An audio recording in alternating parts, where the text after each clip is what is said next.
check this photo app, or check this text out, or even check this pop-up emoji out.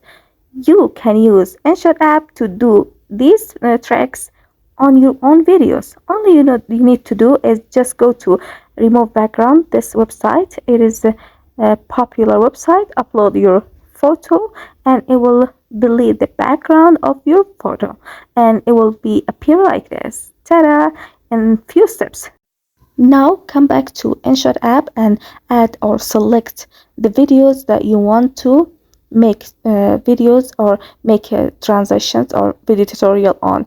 So these are the videos that I want to, and I'm going to duplicate the first video again and add it again. So these are the videos, and I'm going to add pip, or the photo that I removed background of, and here is the photo, and I'm going to adjust it with my 2 fingers and add animation on the photo so it will appear from down to up. And I'm going to add keyframes like this. I'm going to zoom in, zoom out the photo, and it is just adjusted like this, and this is the result. And I'm going to save it, and I'm going to play it. It will appear like this. Awesome. Now once I finished, I have to make sure from the duration of the photo, you can just add the duration that you want to.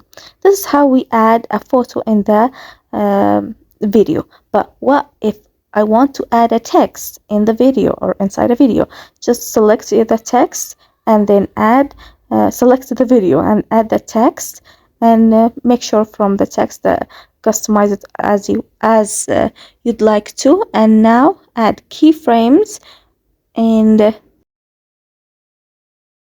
this is the keyframes that I want to add in my text, and I'm going to adjust it, zoom in, zoom out like this, and cut the rest of the text, and then it is done like this. And you can add pop-up emojis by clicking on the emoji and then adjust the emoji that you selected, and add keyframes, and it adjust like this. I'm going to add photos like this or emoji like this. I'm going to play the video, and it will appear like this, and go save the video, and this is the results.